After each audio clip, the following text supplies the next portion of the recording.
Lucas, capítulo 24. Nas primeiras horas do domingo, as mulheres foram à tumba. Levavam as especiarias que haviam preparado para o sepultamento. Encontraram a pedra da entrada da tumba fora do lugar e entraram. Mas não encontraram o corpo de Jesus lá dentro. Confusas, tentavam imaginar o que teria acontecido. Então, de repente, 2 homens com luzes brilhando ao redor apareceram ali. Elas ficaram apavoradas e se curvaram em reverência. Os homens disseram: "Por que vocês estão procurando aqui aquele que está vivo? Ele não está aqui, mas ressuscitou. Lembrem-se do que ele disse quando ainda estava na Galileia, que tinha de ser entregue aos pecadores, ser morto numa cruz e ressuscitar no 3º dia." Então elas se lembraram das palavras de Jesus. Deixaram o túmulo e contaram tudo aos 11 e aos demais.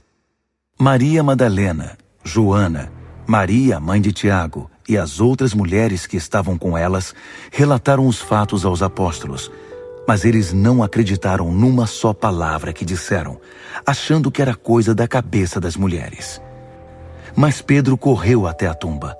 Olhou para dentro e viu apenas alguns lençóis, nada mais. Abalado e admirado, ele voltou balançando a cabeça.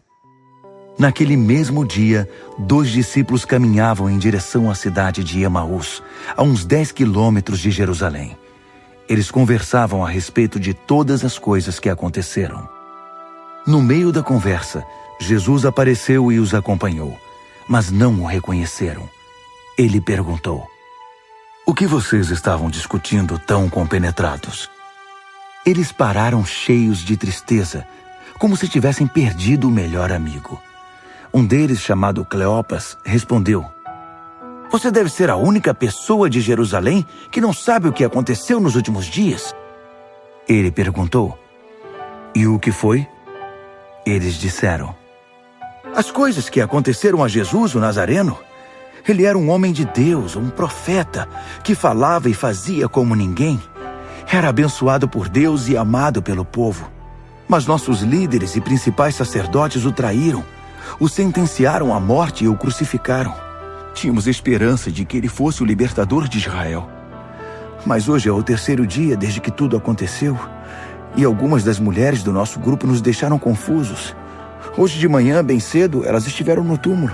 Não encontraram o corpo e voltaram com a história de terem visto anjos e que esses afirmaram que ele está vivo.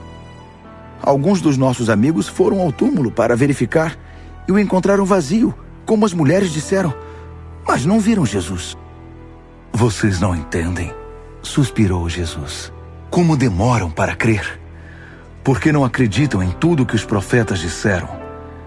Não percebem que tudo isso tinha de acontecer, que o Messias tinha de sofrer antes de entrar na glória?" Então ele começou do princípio, com os livros de Moisés, e percorreu todos os profetas, explicando tudo o que as Escrituras diziam a respeito dele. Quando chegaram à entrada da cidade de destino deles, Jesus fez como se fosse seguir adiante, mas eles insistiram: "Fique e jante conosco. Já é quase noite, o dia já se foi." Então ele foi com os 2, e foi isto que aconteceu. Ele se assentou à mesa com os 2. Tomando o pão, ele o abençoou, partiu e deu a eles. Nesse momento, seus olhos se abriram, e eles o reconheceram. Então, ele desapareceu. Impressionados, comentavam: "Não sentíamos um fogo enquanto ele conversava conosco no caminho, enquanto nos explicava as Escrituras?" Eles não perderam um minuto e voltaram para Jerusalém. Encontraram os 11 e seus amigos reunidos ali, dizendo: "Aconteceu mesmo! O Mestre ressuscitou! Simão o viu!" Então os 2 contaram o que havia acontecido no caminho e como o reconheceram quando ele partira o pão.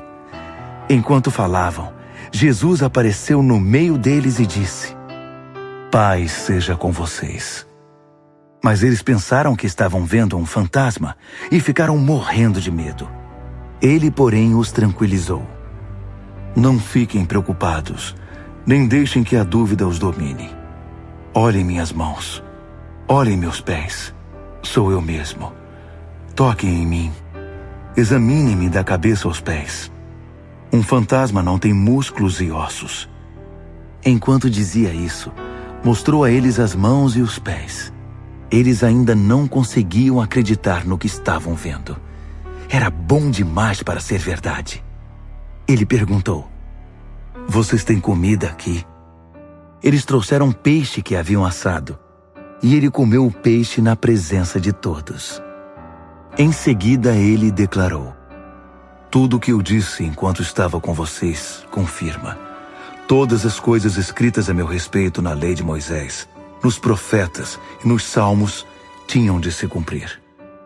Ele continuou a abrir o entendimento deles com relação à palavra de Deus, mostrando como se devia interpretar a Bíblia. Vocês podem ver agora que está escrito que o Messias sofreria e se levantaria dentre os mortos no terceiro dia, e uma mudança radical de vida por meio do perdão de pecados é proclamada em seu nome a todas as nações, começando aqui em Jerusalém. Vocês são os primeiros a ouvir e ver tudo. Vocês são as testemunhas. O que virá depois é muito importante. Enviarei o que meu Pai prometeu a vocês. Então permaneçam na cidade até que recebam, até que sejam capacitados com o poder que vem do alto. Depois ele os levou para fora da cidade, até perto de Betânia. Levantando as mãos, abençoou-os, e enquanto os abençoava, foi elevado aos céus. Eles se ajoelharam, adorando-o. Voltaram para Jerusalém, explodindo de alegria, e passavam todo o tempo no templo, louvando a Deus. Amém.